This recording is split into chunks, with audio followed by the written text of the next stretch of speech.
Okay. Thank you very much. I'm Evgeny Tsykunov. I'm presenting the work on behalf of Skolkovo Institute of Science and Technology, and this work also done in collaboration with BYU from Utah, United States. This project is a little bit about robotics, so hopefully you will enjoy it. Let's see. So this is called SlingDrone.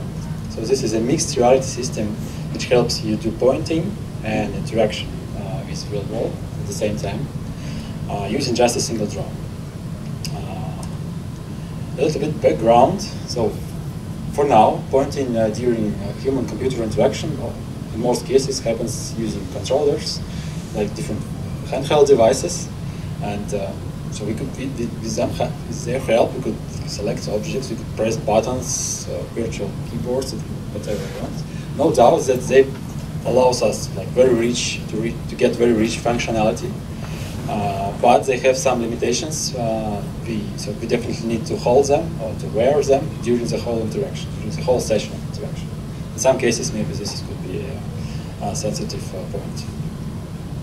On the other side, we have gestures, which is very good when you don't need to have anything in your hand, but they are again have some limitations. So during gesture pointing, it is hard to, like, there is no way to provide feedback to the human operator, and it's hard to do the direction, like pointing, and like it's hard to set the magnitude. Like you could show the direction, but to show the magnitude at the same time, it's like hard to do. And there is also research that states that for long-last point gesturing would be stressful for a human. So those two options are the most common ways to point in virtual reality, but yes, they have some limitations, one or another.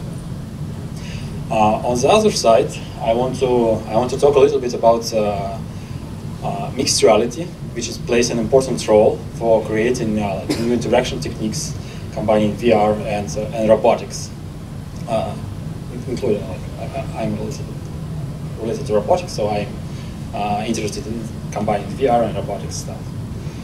For example, authors in this work simulated bigger quadrotors with a real small one and simulated humans, and that allows them to safely test algorithms for communication between human and the drone, when the drone is following a human. So we think that that's quite cool stuff, and we based our idea. We based it on this idea about mixed reality and this limitations about pointing in virtual reality. So here we go. SlingDrone. So this is basically a three-dimensional virtual pointing and interaction. So we have a drone which looks like this, so quite small one. It has a rope, and it has a holder which you could grab during the interaction and hold in your hand. Also, human is wearing a head-mounted display to see VR. So what could it do?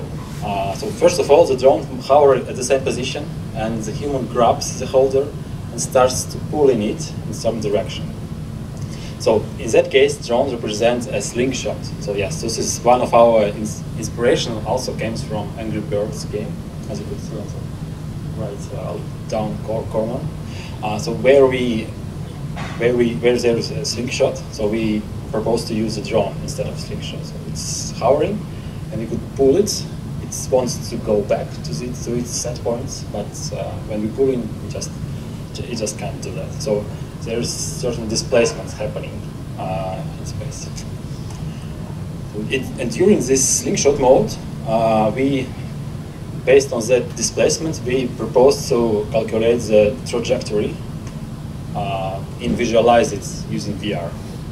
That's the main combination of robotics and VR environment. After that, when the user releases the drone, he enters the projectile mode, so it becomes actually a projectile, and it goes towards following the trajectory that was visualized in virtual reality. So that's the main idea. And yes, so for that we basically don't need handheld devices or wearables. So we think that that's one of the main advantages of the technology. Okay, so how does it work? So we have a hover position. We have a, based on that, based on the current position, we calculate our displacement vector. And on the other side, we have while the drone trying to come back, it produces the force distributed through the rope to the human, and the human operator can feel that force feedback, and it also that force also helps him to understand for example, the magnitude of the displacement and the direction of the displacement as well. Now, how to calculate the trajectory? So basically, there are two ways, not two ways. We covered two ways, but there could be multiple of them. The most straightforward way is just to map the displacement vector with some coefficient. Yeah, so here is a negative sign just because we pull in one direction and we want the trajectory goes into the opposite, like representing against a slingshot operation.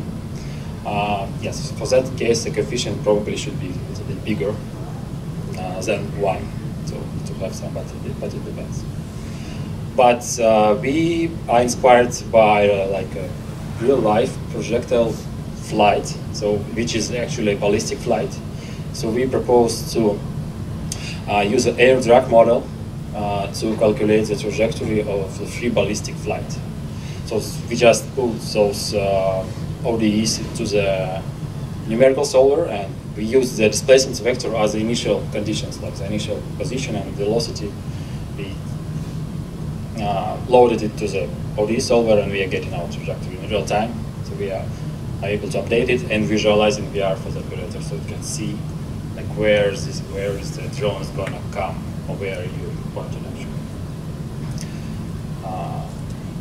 Yeah. So how the whole interaction strategy works? So first of all, the drones have to approach the human from somewhere. So yes, for that we need to track the human. That's a kind of limitation. But on the other side, human also could come to the drone itself. So the drone could hover in some position, and the human could approach it. Because the drone is, to be able to fly, the drone have to be tracked by some motion capture system, some positioning system, and therefore we easily could visualize it in VR, so the human will see where it is located. And we also see when it approaches him. Like, is it possible to grab it by hand or not? Maybe it's too far. Then, like the drone just hovering near the hover point, near the set point.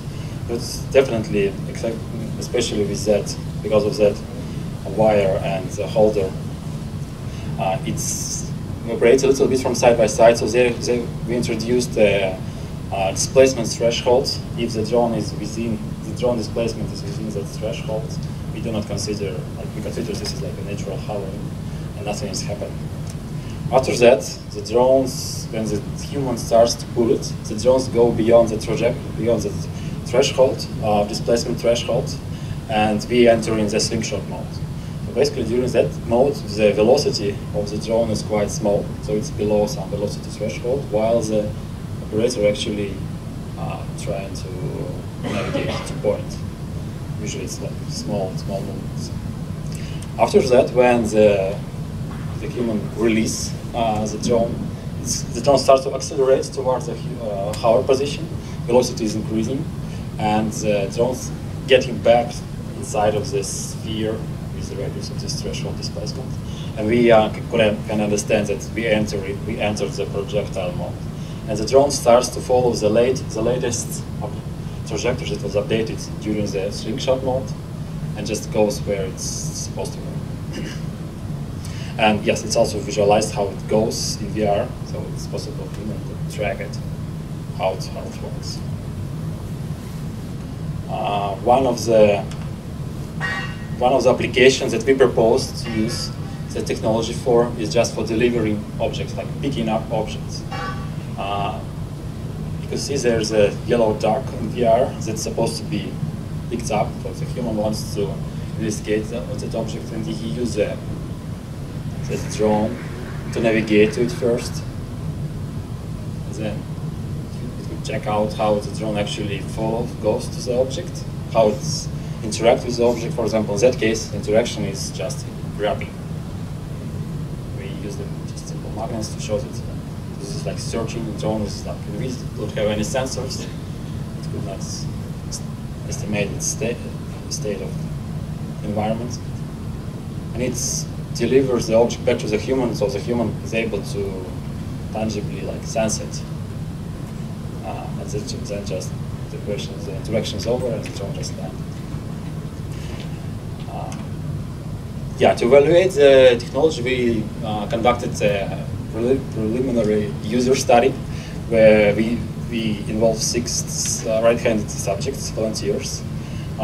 Mainly we evaluated the slingshot mode of we didn't consider this projectile mode, but the drone goes actually somewhere, do some interaction.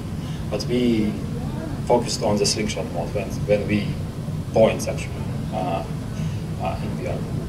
And each of the users was given 5 minutes of interaction, and after that they answered some questions. So the user study works as follows. So the drone is hovering in front of the user, then the user starts to pull it, visualize the trajectory is visualized, and when he released the drone, the virtual ball, virtual projectile starts to follow in the trajectory and goes towards the object of interest. In this case, it's yellow duck. The results, after the user study, each of the users answered a set of 8 questions, which we ranked by 7-point Likert scale. So answer 1 is completely disagreeing, answer 7 is completely agreeing. So let's see how it was. So for everyone it was pretty easy to learn. It was a little bit hard to grab the holder, so for that, this holder was not visualized in VR, so that's probably a limitation. So we have to think about the way how to show exactly the holder so that the user could easily grab it. The hand is also was visualized, but just in not that good way as it's supposed to. So the users liked the ballistic trajectory, so it was quite intuitive for them, this flight trajectory. So the good point is that such a small drone is sufficient to provide enough force feedback. So the users actually could feel it.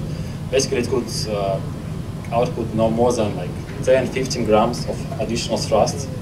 In addition to its just hovering. But it was enough to feel that force.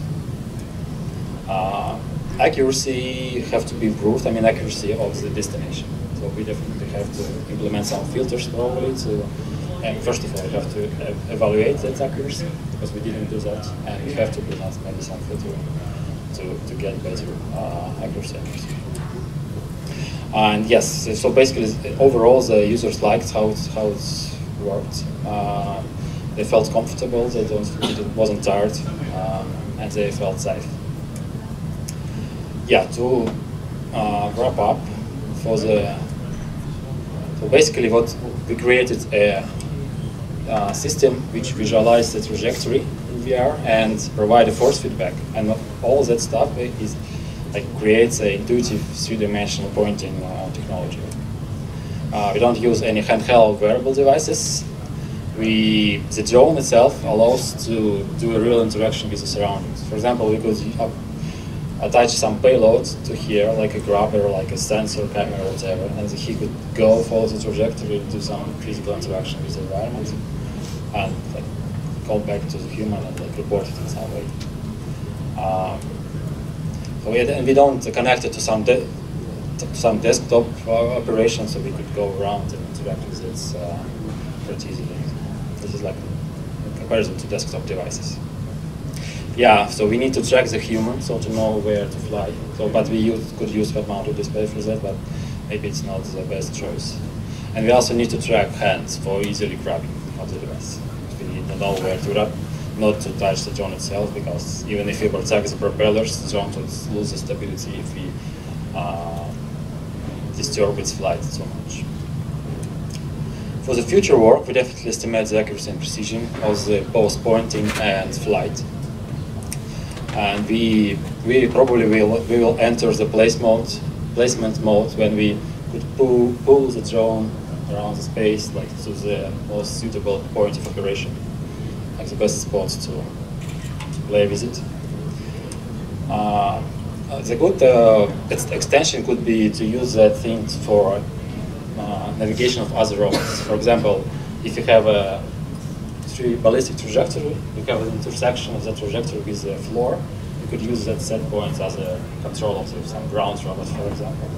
So this could be like a flying joystick for the robot's control. For example, if you have a hybrid system with a ground vehicle which approach us and we want to control it somehow, we could use such a device to do that. Yeah, we also offered to, for the future work, we offered to replace this holder with a vibro motor, which will be able to deliver additional feedback, like for example about successful pointing when we actually get to the object we wanted to get. Yeah, so that's pretty much it. Thank you very much for listening.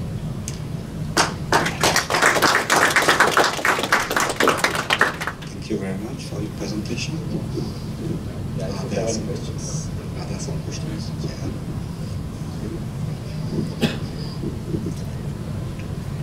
So, as I understand that you can draw the trajectory along one line, right? So you cannot make the move the trajectory to the sides. For example, let's say that object is standing not right in front of me, but like 30 centimeters away. For example, I put the trajectory and then move it a bit to the left, a bit to the right. Yeah. So it's right now not implemented, right? Right now not implemented. Yeah, that's true. But actually we have the displacement vector is three-dimensional vector. Yeah. So we could use those 3 dimensions, for example, as a coefficients for a polynomial to design like this some kind of curved trajectories. Maybe it's like the third level polynomial. Maybe it's not enough, but we could consider that. Yeah, because when you are doing it in a site, it's not longer ballistic kind of. It works ballistic on the. Yes, that's another type. Yeah. So. We are not limited to the type of the trajectory for sure. Yeah. We just showed that the ballistic is a possible example. Yeah, very nice. Thank you very much. Thank you. Other questions? I have some questions. So, if we consider only the pointing, is it so different than pointing with the finger, or with a controller, such as we do when we want to teleport somewhere? Yeah. With the finger, as I mentioned at the beginning, with the finger we kind of could not point the magnitude, for example. So if we but we can with the controller according to the controller, yes. Yeah. So with the finger, the same. With the controller. You mean it's like yeah. or something? It's nearly the same that you do with the pushing of the leash. Yeah, but with the pushing we have like a vector, like direction. Yes. That's like these things. Yeah, we could use this additional thing. And about the projectile mode, I don't understand very well what are all the possibilities you can have with the real environment. Okay, you showed an example of rapid object. Yeah, but is it the only one? Probably this is not the only one, but this is just the one that we proposed. Actually, I think that for now I'm not ready to propose some others.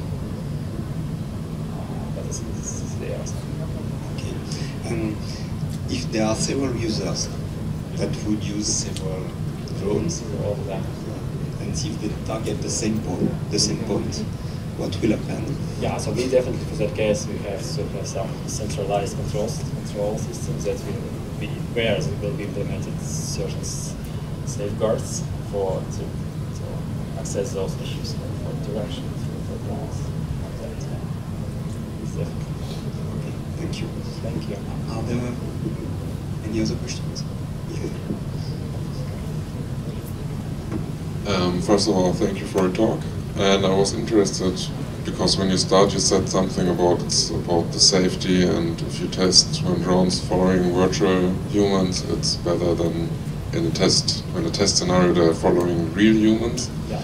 So do you have no problems with your user study when participants try to grab the drone, or is it painful? Because also I was wondering, the virtual depiction of the drone has some kind of safety chest around, so where you think you could touch it. Yeah, so we definitely have to implement a cage around the propellers to detect the touching of the propellers. This is to protect the human. We also need to, if you will have a robust hand tracking, we also could protect the drone, because if the drone will be touched too hard, it will lose its stability and just go down. So we could protect both, but that's impossible to do. And you had no actually problems with participants? Well, we droning? The user study, no one touched. Okay. So I mean, usually it works like that. They could feel the airflow going from the drone, and they just basically use the airflow, this airflow to sense this. So they go from down to top, and they just once reach this one faster than the drone. Thank you.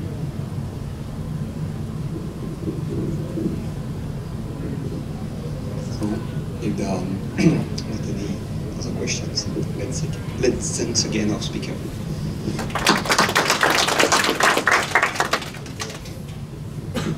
The end of the session.